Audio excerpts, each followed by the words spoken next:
What's up, you guys? Sean Ross Sapp. This is the SRS Wrestling Channel. Officially, that's what the podcast will be called for the moment being. I'm going to give you guys a little bit of a rundown here in a minute of why we are on this channel, but we are joined by one Mr. Warren Hayes. Warren, how you doing? I'm doing very well. As you can tell, I pulled out my very official Johnny Gargano festive hat tonight. Extremely official. Don't come after me, WWE. Yes, you will. They heard rumor that you would do it, and then they preemptively hit you with a strike. Yeah, that's it. I'm bad news. Like, maybe it's all going to turn out that it's all been my fault all along, Yeah. Sean. Maybe it was me all along, Sean. Let's go ahead and address this. I did a full 20-minute video on why we are on this channel, why the Fightful channel isn't around. I just want to say this right out of the gate. If you're having trouble finding Fightful podcasts, the answer is always go to Fightful.com or FightfulPods.com. It is always there.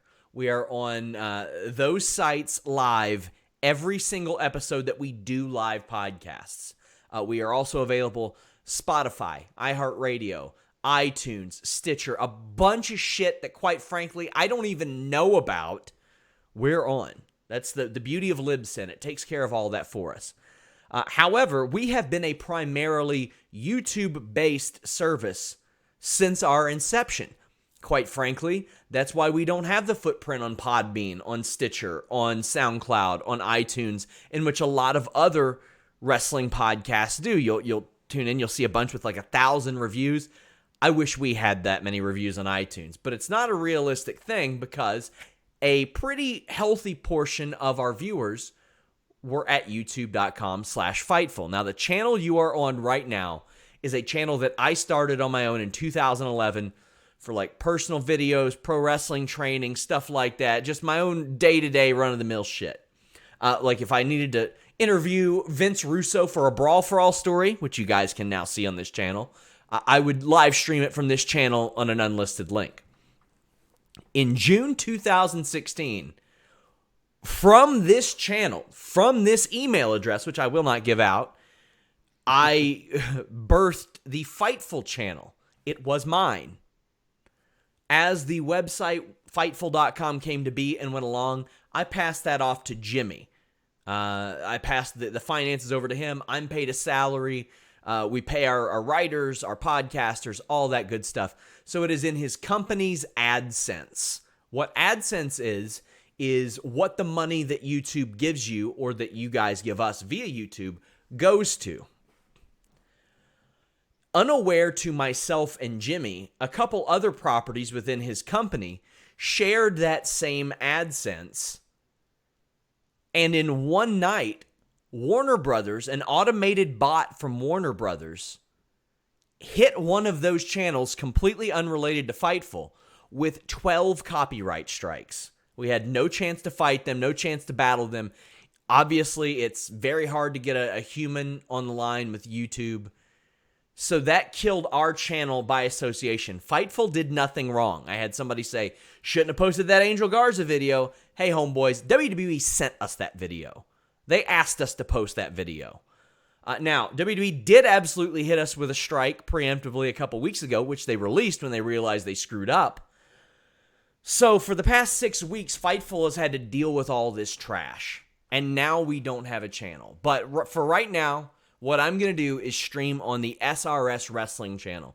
What I ask of you guys, please subscribe to this channel. Quite frankly, I need to get to 1,000 subscribers before I can monetize it. I want you guys to subscribe to Warren Hayes' his channel as well.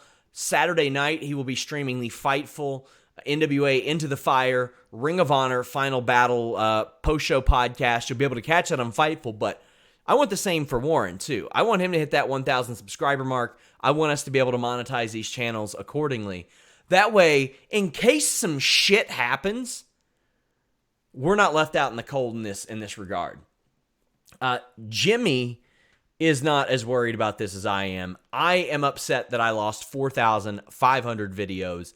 If you do the math, that works out to 3.5 per day that we have produced. I personally produced probably 90% of them every single day since Fightful launched, as if there weren't a day off. But This is a messy issue. I don't know if we're going to get the channel back, but it is very frustrating when our team and myself have done hours of podcasts, and it's helped out people like Anna Bauer. It's gotten Jeff Hawkins' face out there. Alex Pawlowski's entire following was started here. We brought Warren Hayes on here. Me too. I started on Fightful when Ross Sapp in May 2018 put out a tweet saying, "Hey, does anyone want to do a retro review with me?" I say, "Hey, sure." I didn't even have a proper microphone, and the first question Sean asked was like, "You have a proper microphone?" I said, "Sure." I went to the store and I bought one. That's how I started. So yeah, I mean, even for me, this whole shit breaks my heart because you don't want this to happen, and I want Fightful to have a nice long life regardless whether I'm around or not. So yeah, I mean, hopefully this can all get settled up, but subscribe here and subscribe to my channel so that you can all get to the NWA Into the Fire and Ring of Honor pay-per-view recap tomorrow. That'll be great. I want to thank everybody who has said nice things. The people from Going In Raw have always been super good to us. I love Steven Larson. Wei Ting, and really also John Pollock has also been great to us. Almost everybody is super awesome to us. Steve Muehlhausen of Sporting News, and everybody that is tweeted at Team YouTube. I don't know if it'll do any good. I don't have a clue if it'll do any good. But it is nice to know that people care enough, and we're trying our best to get it back. It is really nothing in relation to us. If it was something I screwed up on, I would admit it. But I've learned so much about what these websites and what these places do behind the scenes that I had no idea. After, quite frankly, a giant portion of people also followed me here from Wrestling Inc., where I was also on their YouTube. I had no idea. And as of right now, we're doing about a third of our normal live viewership. We're not able to enable super chats. Quite frankly, my goal as a managing editor is to make Fightful turn a profit. If we're self-sustainable, Jimmy is stoked. He wants us to make good journalism, produce good content, and all that.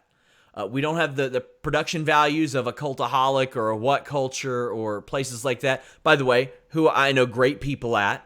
There are a lot of really good content creators, and there's a lot of people like us that are trying to go out and do something different with wrestling media, to give you fair reviews, to give you behind-the-scenes news in a way that's not slanted or biased or anything like that. So I thank all of you that are supporting us through this, and I hope you'll hit that subscribe button.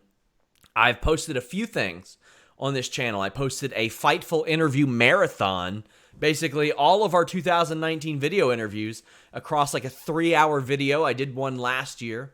I have the Becky Lynch and Samoa Joe interviews up, and I've got a Vince Russo thing that I did like 3 years ago that nobody saw before today.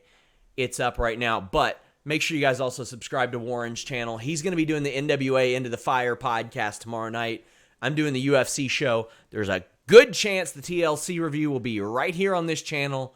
And for now, this is called the SRS Wrestling Podcast, and the name of this channel is Sean Ross Sapp of Fightful. It's not Fightful Sean Ross Sapp. This is my channel.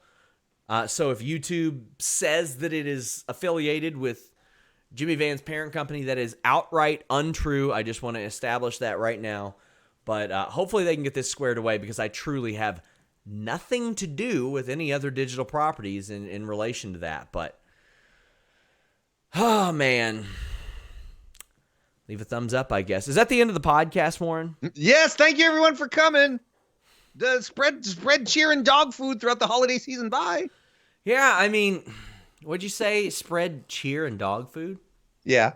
Well, if you want somebody to thank you for coming, and you want to spread a little bit more than cheer, and you want to get screwed even harder than what YouTube's done to me over the last 6 weeks, you should probably hit up BlueChew.com. Use that code FIGHTFUL. Might need a new code now. They're sticking with us through this, by the way. Shout-outs to Blue Chew. It's got the same FDA-approved active ingredients as Viagra and Cialis, so you know they work. I'm guessing Blue Chew and Warner Brothers are taking this because let me tell you, buddy, they're boning me hard right here. And I'll tell you what, they're not sitting in line at the pharmacy. They're not calling up a doctor. They got it prescribed online just like you can when you go to BlueChew.com and use the code FIGHTFUL. Stuff is great. It's great, guys, because let me tell you, my life is flaccid right now. My life is one big limp dick as we speak, metaphorically speaking.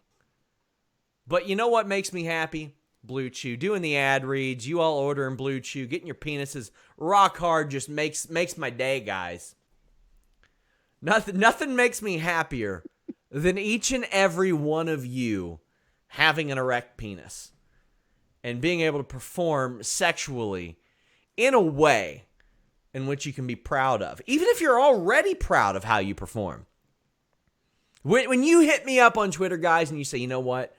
I took that Blue Chew on an empty stomach. I took it on a full stomach. It still badoosh worked. I'm like, you know what? This makes me very happy. This just... YouTube who? What happened on YouTube? You got a hard dick? Great. You must have visited BlueChew.com and used that code FIGHTFUL. Stuff's great. Stuff's great. Mailed straight to you. Discreet package. Hot dog, man. Hot dog. All you gotta do is pay $5 shipping. That's it for Christmas, man.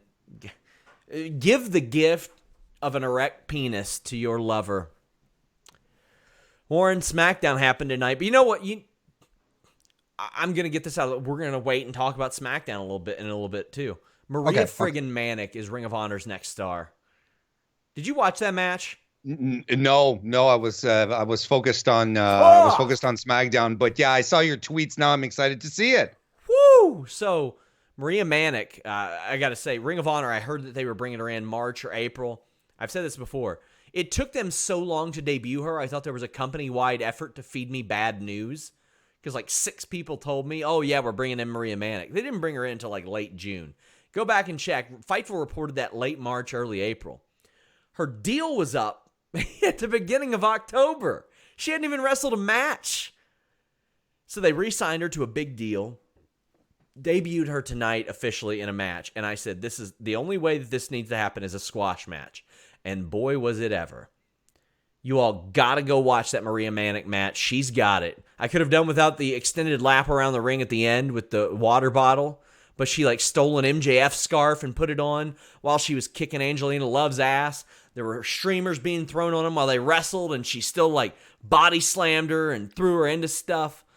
This was incredible. She's got a special presence about her. I don't know how she'll do with promos or even if she needs them. Go watch that Maria Manic match. Very, very good stuff. We have full results of Ring of Honor Final Battle over at Fightful.com. But SmackDown started with old King Corbin. It sucked ass, Warren. Yeah, no, okay. Thank you for setting the table. What a bad, dumb promo. How many good ones do we ever see? Best of the bestest. How many more doofuses do I have to hear? It almost bothers me when I get those tweets after an MJF promo and somebody, right up there with the Corbin, best in the business. Stop it. Oh, no. Stop it. The thing is that we know that Baron Corbin is better. We know he can do better. He's being saddled with the worst garbage, the corniest, uninvolved stuff. Sean, why do you start a promo going, what's that smell? I didn't. It's something completely nauseous. Promo that's about to happen. Well, there you go. And then, but then that's not even the worst thing. Like, obviously they're being facetious. Either that or they're really trying to bury the ring crew by inferring that they don't do a good job cleaning stuff out. It's either or. But obviously they're just being stupid. But then if you want to make that worse, how do you make it worse? How do you make a promo that starts off by saying, oh, it still smells like dog food. Oh, my stomach is turning. How do you make it worse? You say, well, I don't know. Is it the dog food or is it these people in the audience that stink? Wow. What great heel heat. What a dastardly villain that guy is. Man. I thought this sucked, Sean. I think it sucked straight off the bat. I posted a quick reaction video on Twitter, and I had quite a few people get back to me and say, hey, you know what? I was thinking of watching SmackDown tonight. Thanks for letting me know. I'm going to go clean my kitchen instead. Man. Do you remember when Mr. Perfect was managed by the Coach? Yes, I do. Dolph Ziggler looked like those two fuck and had a baby. Yeah, he actually looks like Ron Howard. You know, if Ron Howard had hair and let it grow out, you know, and decided to get on cocaine really hard, that's kind of what he looked like. They made Dolph Ziggler look like a total lackey, like a bit of a bitch here. Because Corbin's like, I'll get rid of Roman Reigns, and then I'll be the sole leader of the locker room. And Ziggler's like, yeah, boss, yeah. Yeah, I know I'm a multiple-time world champion. Yeah, who cares? Yeah.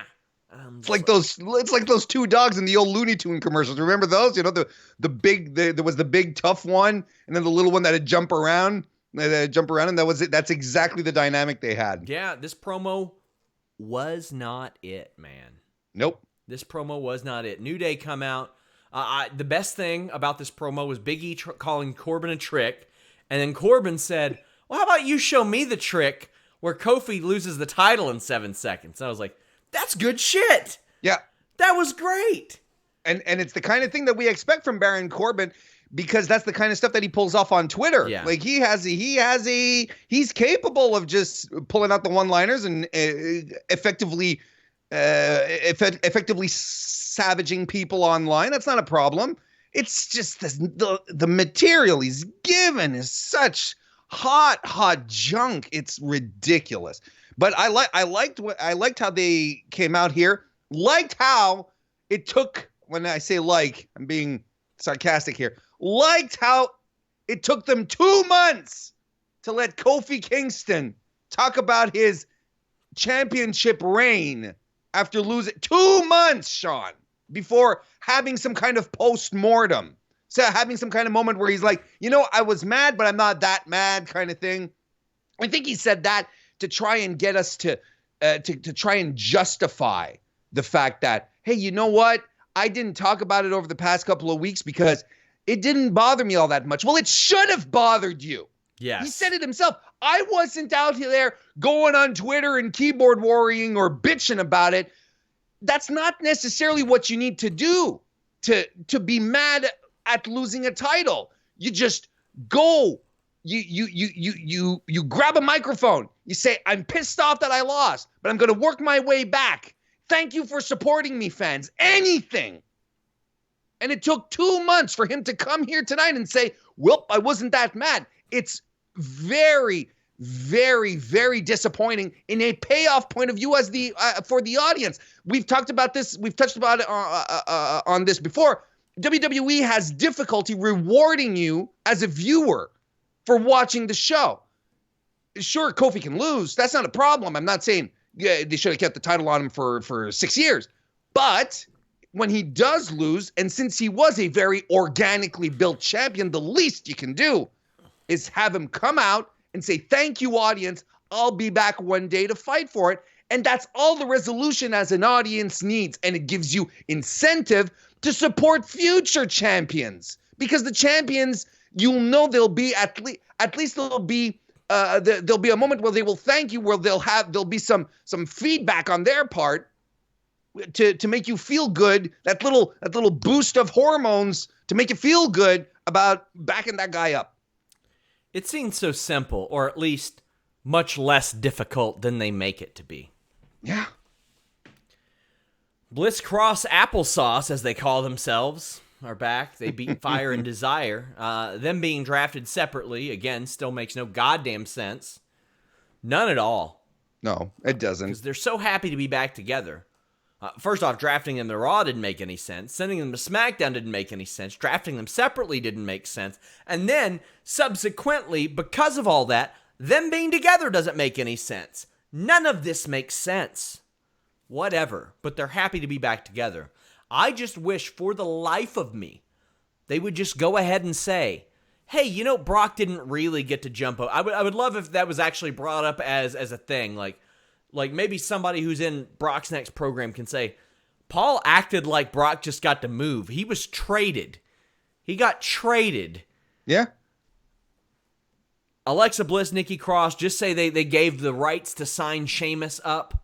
That Raw was like, okay, we'll give you a wink nod. Make some sense of the show, please. Not, Brock can do whatever he wants because he's Brock.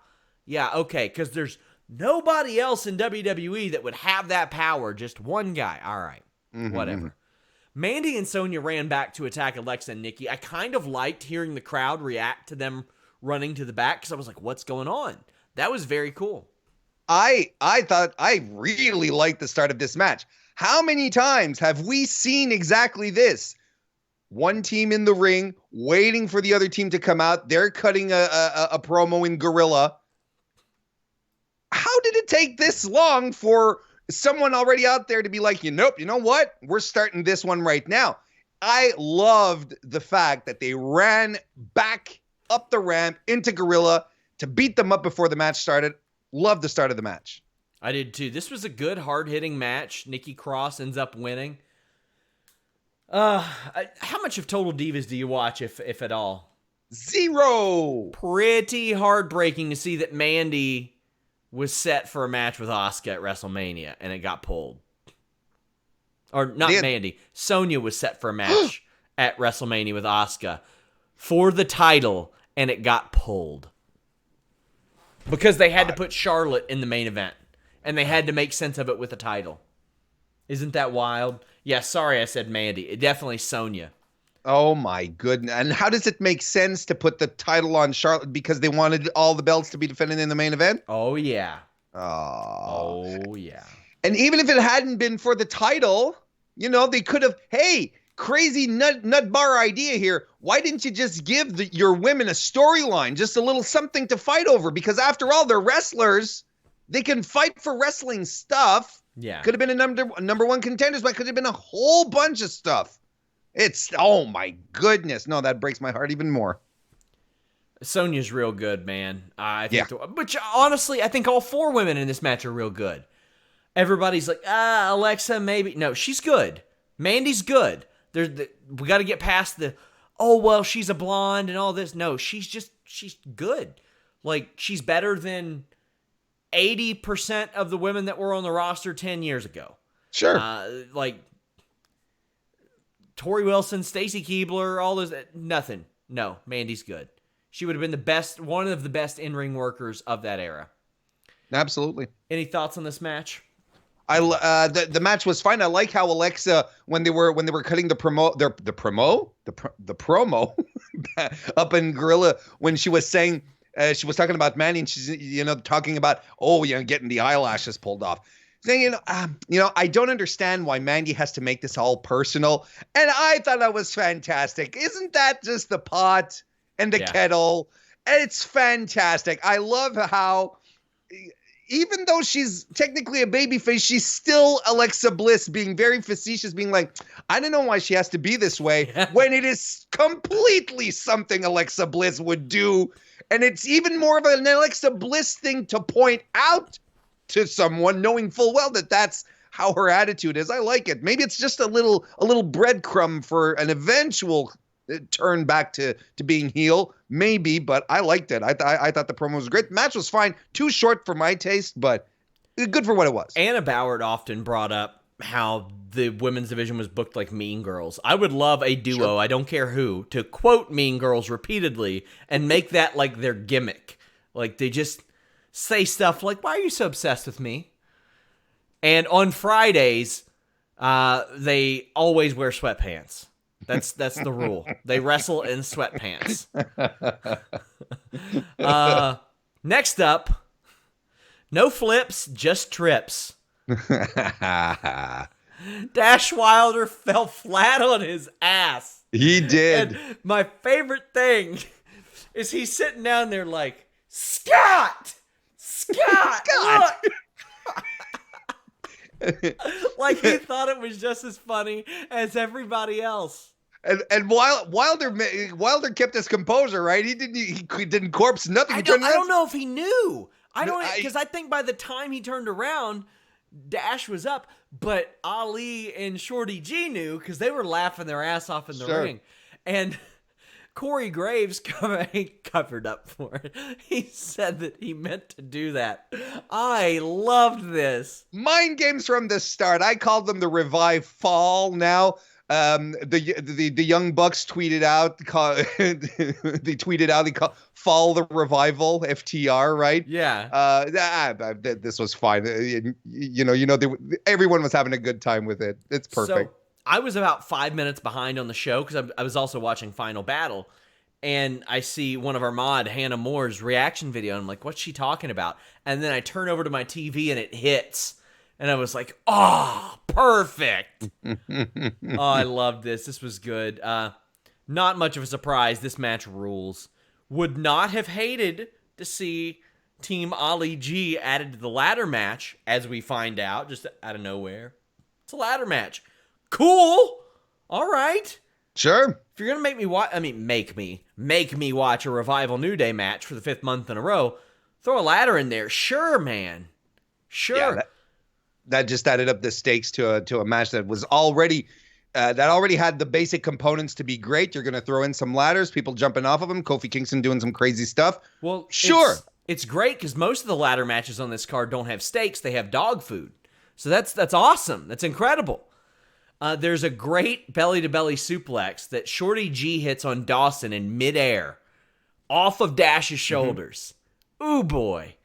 They did double dives onto the Revival. Shorty G is just real good. Yeah. Scott Dawson channels his hero, Ahmed Johnson, and does a Pearl River plunge. That was really cool. A Shatter Machine wins it. I loved this match. It's no big surprise. This match was awesome. I loved how the Shatter Machine just came. It was grabbing basically Ali, who was flying off the top rope. I loved it. And I like how the Shatter Machines are suddenly coming out of nowhere. Shatter Machine out of nowhere. It's the second week that we've heard about a Shatter Machine coming out of nowhere. So I like that. I loved the Chaos Theory with the bridge, with Wilder flying off the top rope, landing onto Chad Gable's bridge. That can't feel good. It just can't for Gable. There's no way. I thought that was great. This was a super fun match, but you have 4 extremely talented workers at the same time in the ring. What are you going to expect? They made the most out of the time that they had allotted to them. This was fun. We're going to talk about this more on next week's Wednesday Night War, but a news story came out today or yesterday on Fightful. Jeremy Lambert wrote it, and it was from last week's Keeping It 100 podcast, and Chris Jericho appeared. And he said that he held a meeting to stress the importance of not burying the ref and tagging in and out. And he singled out the Lucha Brothers. Mm-hmm. I love that. Sure. I love that. It shows you a lot about Chris Jericho. He's not there to just collect a check. He wants to build something. Hey, you know what? Half the reason I'm so pissed off about this YouTube situation, I helped build something with Fightful. Jericho wants the thing that he's being invested in, the thing that they are putting stock into him with, he wants that to be good. And when he heard that criticism 2 weeks in, he's like, no, you're not going to bury the refs. You're not going to do this anymore. I mean, I already had a lot of respect for Jericho, but I gained a lot from that. Absolutely. And you know what I like the most about it, Sean? And, I know that your mentions on Twitter when you talk about this, I know what would happen, especially when you singled out the Lucha Brothers. Yeah. People were like, it's Lucha style. It's Lucha style. Oh, how I was like this, rubbing my hands together, just smacking my lips at the delicious, delicious taste of Chris Jericho saying, I've wrestled in Mexico. This is not Lucha style. You know how people in Lucha style tag in and out? They slap each other on the hands. That's how it works in Lucha style as well. I loved that. Buried Yeah. instantaneously thousands of people with thousands of asinine responses. It is lazy. And hey, there are some matches where they do allow that. One person leaves the ring, another person can jump in. But you know what? This ain't lucha style. They are working in All Elite Wrestling. You know what? I've been known to cheat a little bit in my home gym when we grapple. I've been known to, I don't know, rub some drywall in my teammates' eyes. You know where I can't do that, Warren? Grappling tournaments. They're going to disqualify me. They're going to kick me out. They'll probably ban me. They might even press charges. You got to tag in and out. Rules matter. Rules are important. I bring this up after the revival because they stress the importance of rules all the time. If there are no rules to follow, there are no rules to care about. You know what? I loved ECW, specifically like 1999 ECW, where that style was just so different. But they needed this. The roster, I was very glad to hear that. Sure. Reminder, guys, leave a thumbs up. Share this on Twitter. We are back here on Saturday night. I'm doing a UFC post-show podcast. 3 big title fights, plus Jose Aldo, plus Uriah Faber. Then we're probably back here Sunday night with Dave Schilling, former WWE writer. Maybe Monday. I don't know how the hell things are going to work. I don't know if we'll have enough time. Oh, backstage. Bayley talks about the lazy women's division, says that Sasha Banks is off making a rap album. And Elias is speaking very loudly to Dana Brooke. Oh, I'm interested in your thoughts on this. Elias says that he got Bayley for Secret Santa and has a song for her. He says that he rejected a threesome with Bayley and Sasha Banks. Sure. And then says that her haircut makes her look like a dude. Now, let's just get... I'm going to go ahead and B-rabbit this from 8 Mile. I know you guys are going to call us SJWs. I know you're going to call us cucks. A bunch of other shit that's going to get you banned, because I ban everybody that says dumb shit like that. You might use the word safe space. You might use a lot of dumbass words like that. Let me just let you know. You're a fucking idiot. Go ahead, Warren. There's only so much the human psyche can take in 1 hour of wrestling, where things are are just base and uninteresting and without any real passion or intent put behind it. I was already burnt out with the entire opening promo of the show. And we move on over to here with Elias and this thing. And I don't even want to try to break down the logic of the song. He turned down the threesome. He was offered a threesome, first and foremost, but he turned it down. But Bayley's... I'm not buying it, first off. Look, not buying it. No, first and foremost. Here's the thing. If this is what Babyface... If this is the quality level of lyrics that Babyface Elias is going to be delivering unto us moving forward, I want nothing to do with him. Turn him heel instantaneously, right now. Because he had so many much better songs, much better burns. He was capable of improved savagery. This is not the Elias who sat in a ring last year waiting for the audience to die down before he could continue with his song. This is not him. This is nonsense. And I don't know who's in charge of SmackDown over the past few, but tonight was they completely dropped the ball in everything scripted. It was garbage and nonsense and without effort. It's just like it's as if no one cared tonight. And that bothers me because I want to care. I care about wrestling. Why wouldn't WWE want me to care about their product? It's just everything was lazy, and this was just something else to add on the pile. I keep on hearing about how they're appealing to the young. No. Do you know? I mean, sorry. This doesn't appeal. This doesn't appeal to a younger audience. It doesn't. I see Fightful's demographics. Fightful appeals to a younger demographic. Warren's fresh face does that. You know who WWE appeals to? By and large, 50 plus. 50 plus. The numbers are that's the one accurate thing that we can pull from Nielsen is what type of age demographic they're pulling from, because that's a specific percentage. I'll tell you one thing.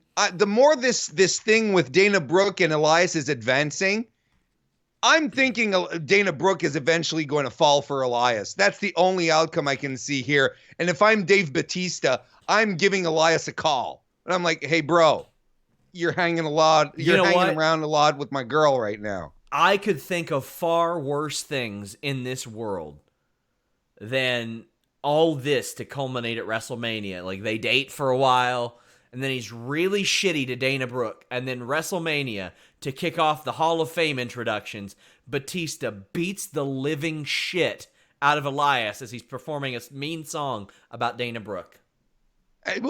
Sure, or the opposite, whatever you want, wherever you want to go. I mean, right now, Elias has been white knighting Dana Brooke for weeks. That's what he's been sticking up for her.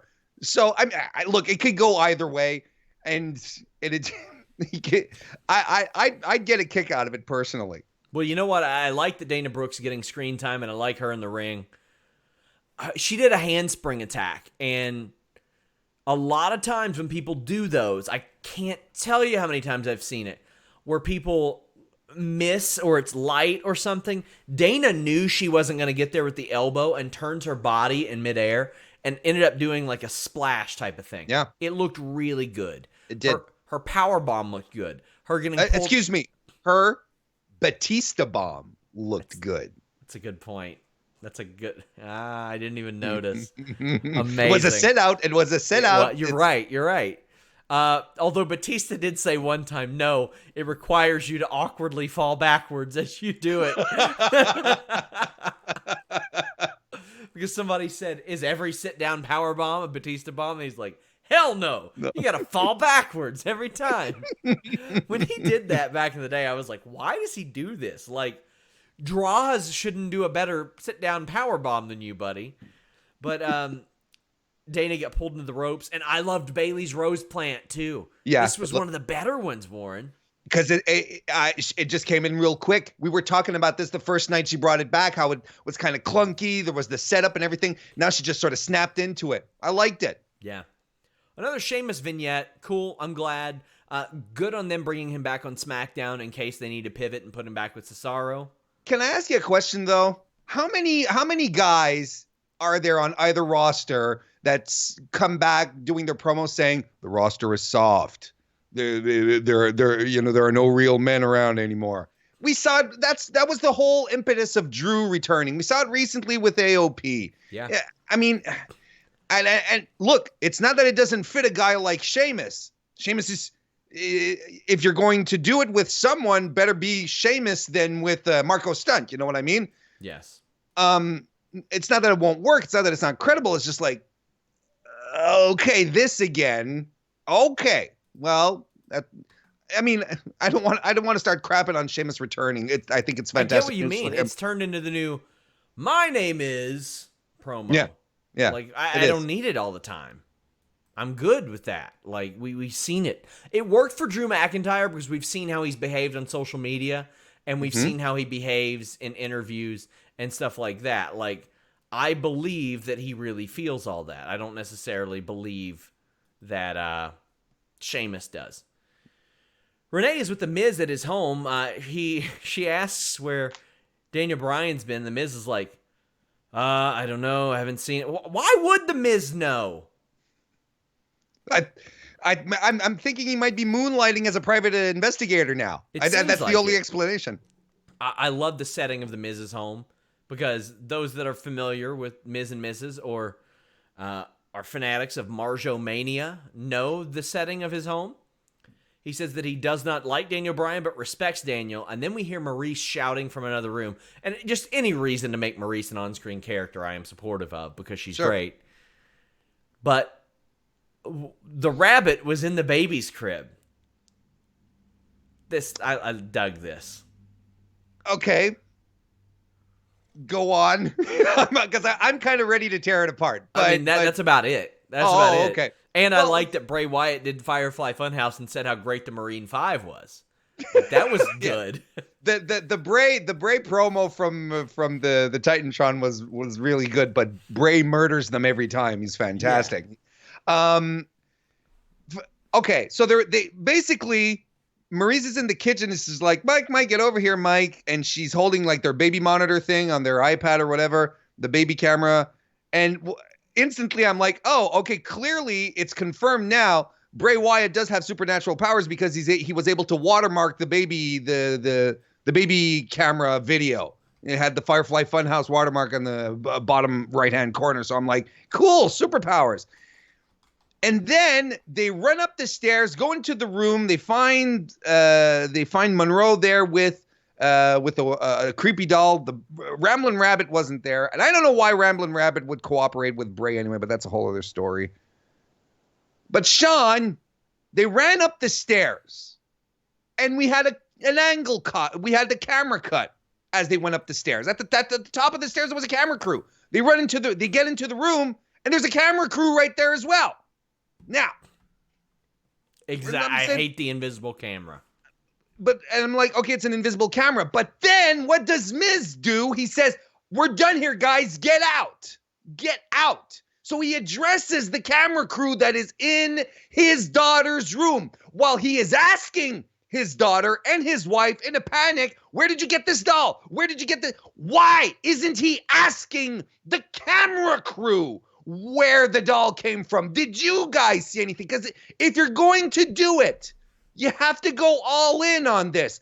I think it would have been a lot more effective if they had the camera crew running behind them, camera verite, found footage kind of thing, rather than having the cuts being super clean.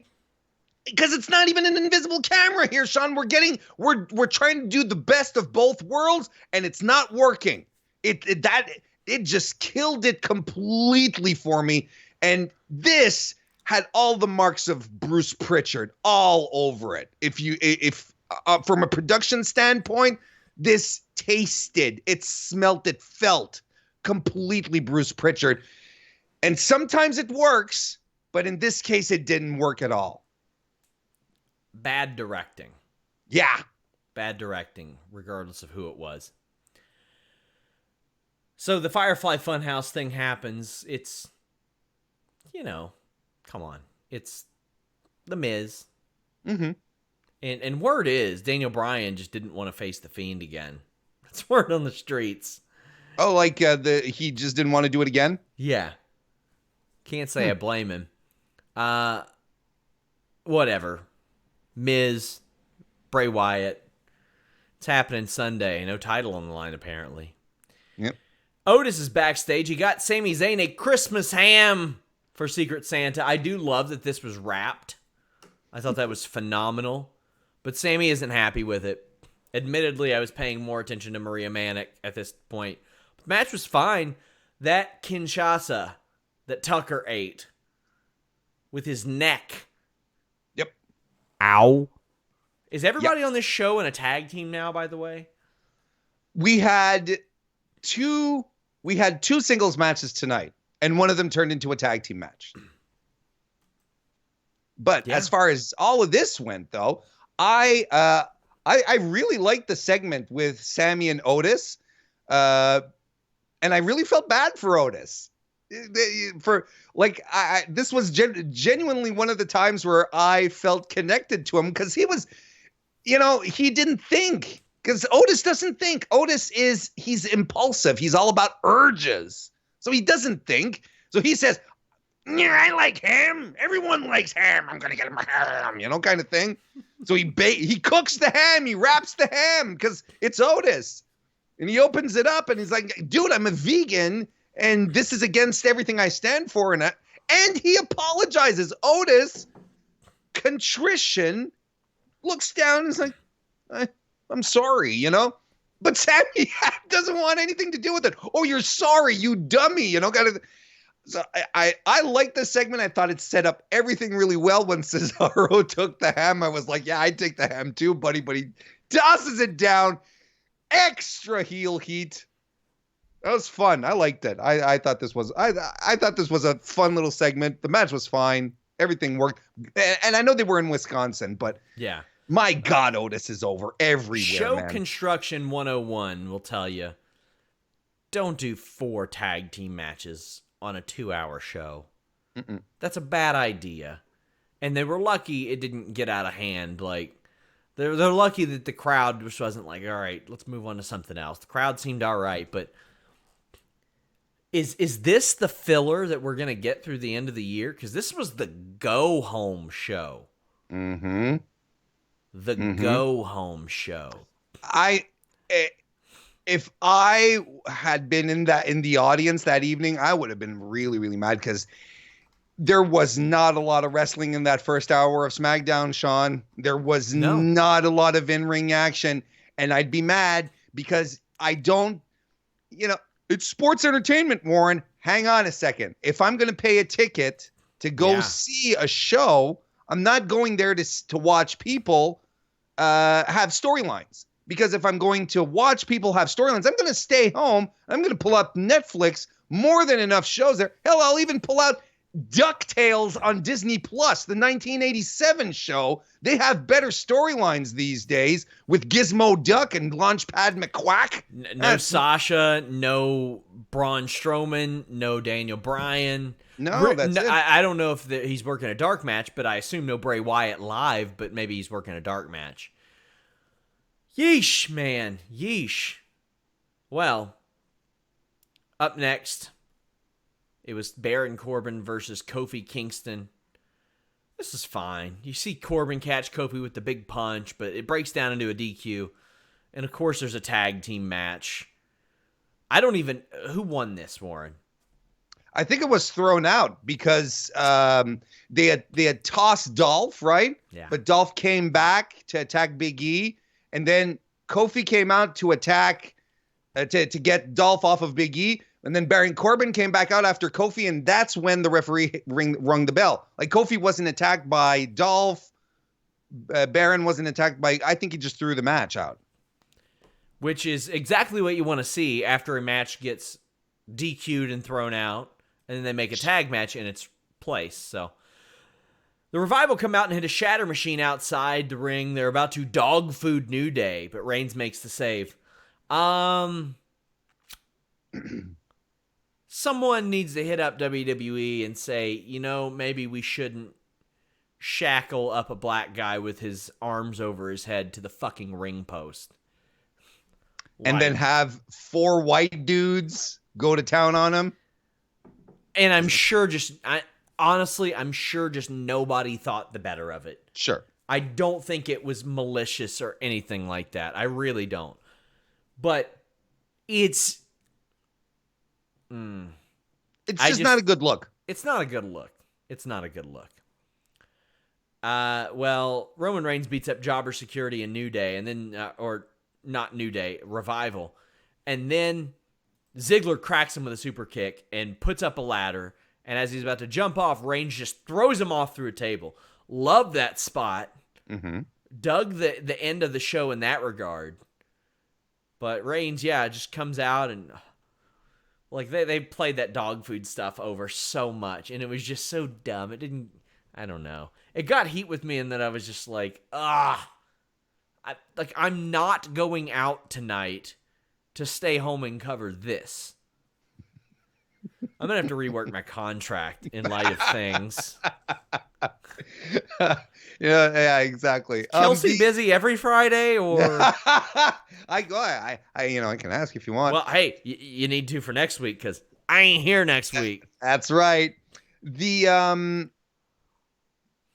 main thing here that I just want to point out is recently we were talking about how well Roman Reigns has been booked recently and how the audience seems to have warmed up to him, but they're also doing things very, very well with him. Like they're not putting him in these spots where he is completely invincible all the time. He's a lot more vulnerable than we've seen him in the past. They're letting his human side come across a lot more, not always just like scowling and mad or feeding him corny lines. They're letting him be himself, and there's a lot of good that Joe Anoa'i can bring to the Roman Reigns character, and I think it's Alpo is his kryptonite. Clearly.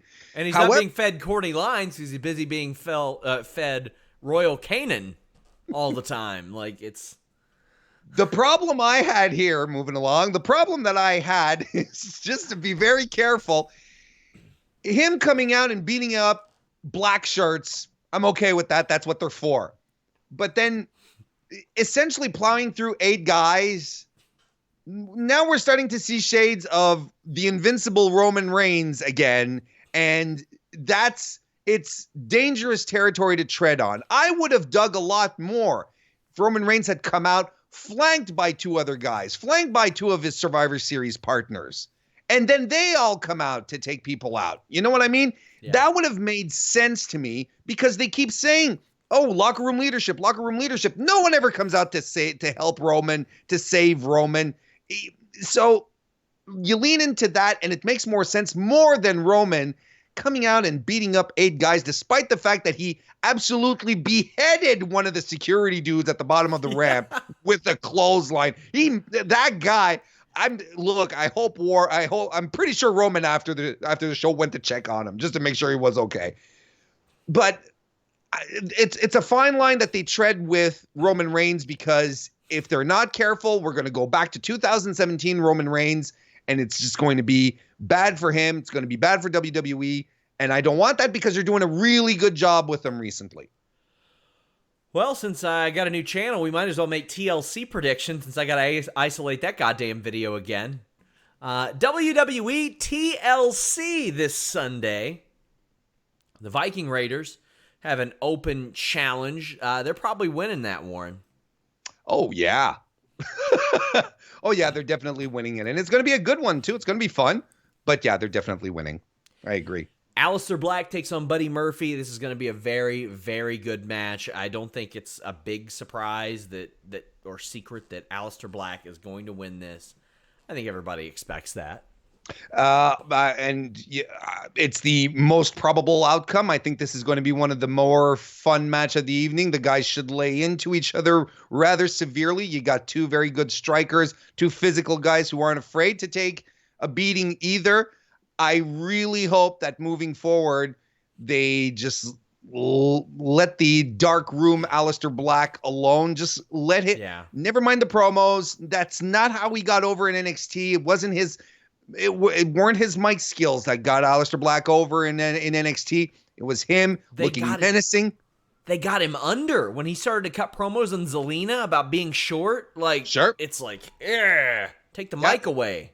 Yeah, absolutely. I mean, let's not forget that his entire feud in 2018 against Velveteen Dream was about speaking his name. That's all that it was about. Velveteen Dream just wanted him to say his name. So just let Aleister hit the ring, look menacing, and beat people up. That's all we want, because that's what he's best at. Wouldn't mind if they ran that back eventually, too. Like, sure.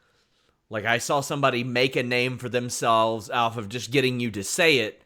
I want that, too. I wouldn't mind that at all. Rusev versus Bobby Lashley. Now, I do not think that this is how Rusev gets his big, happy, yeah, type of thing. No. I think that he gets put through a table cheaply, and this continues and continues and continues, at the very least through the Royal Rumble. What I wouldn't mind is if Bobby Lashley's like, no more rematch for Rusev, yada, yada, yada, and then Rusev eliminates him from the Royal Rumble. Then that makes sense where they can run it back in February or whatever, whenever they do it. I think Bobby Lashley's winning this. Bobby Lashley needs to win here. He needs to win more than Rusev. Rusev, as you talked about with Denise on Monday, and I completely agree, because Rusev could get over by eating paper clips. I mean, he could do anything and the guy would get over. So regardless of the outcome, Rusev is fine. Bobby Lashley needs this win a lot more than Rusev does. WWE Women's Tag Team title match, Kabuki Warriors versus Becky Lynch and Charlotte. TLC match, I am most excited for this match than any, and I think it should main event the show. Asuka and Kairi should win this, I think. I think Asuka should keep Becky Lynch's number. It makes too much sense for a Royal Rumble match 1 year after Asuka beat Becky Lynch at the Royal Rumble for Asuka to retain this. Becky Lynch should not have won on Monday via DQ. It should not have happened. Becky Lynch had never beaten Asuka. Not in a singles, triple threat, Survivor Series, Royal Rumble, tag team match. There was no situation in which Becky Lynch had beaten Asuka, not even in a TLC match, before a cheap DQ last Monday. I think Kabuki Warriors win.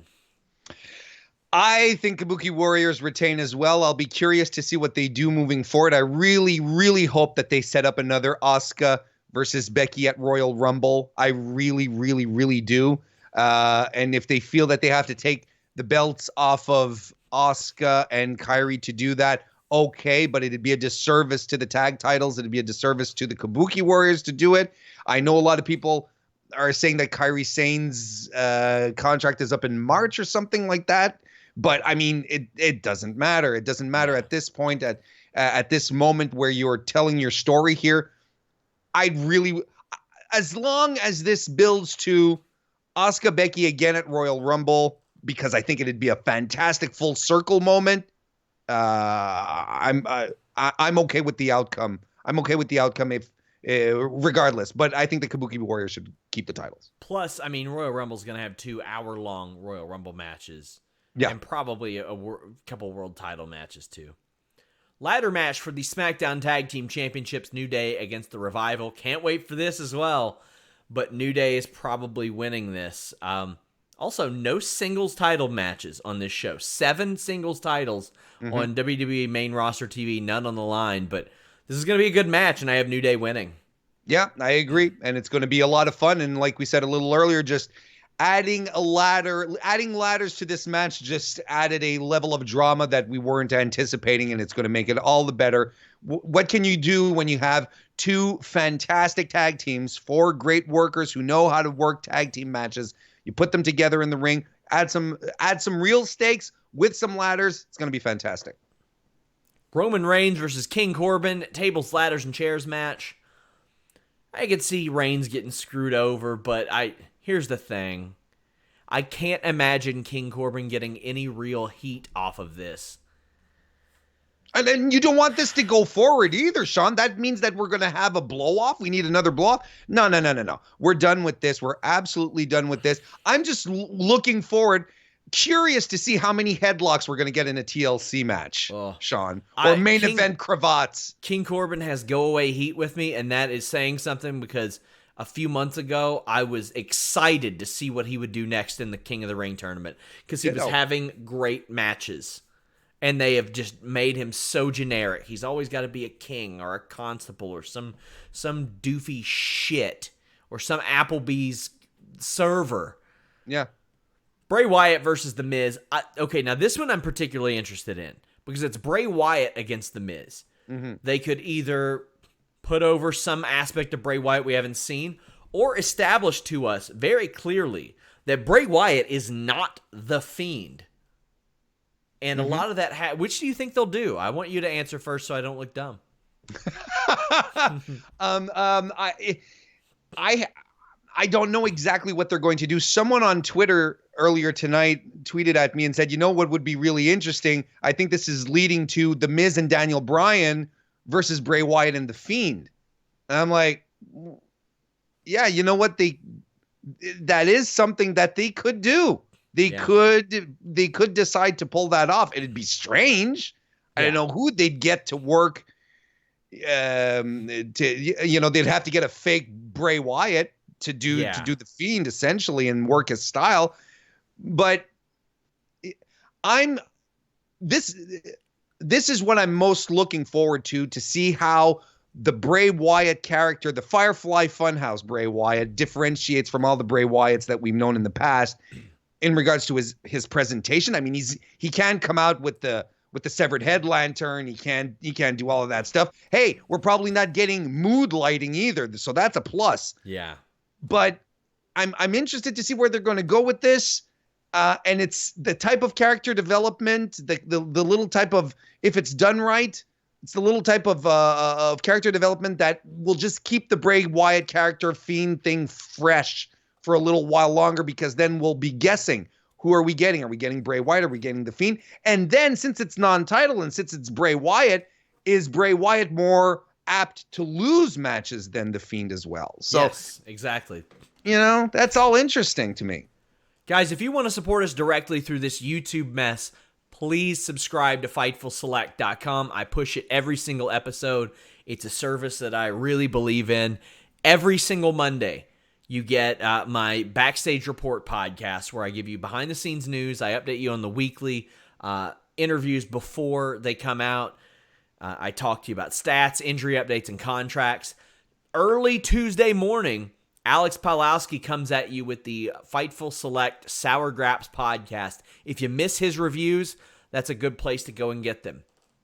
Every other Wednesday or Thursday, or actually no, it's every Wednesday, we hit you with The List Goes On. It's our List and Ya Boy post show.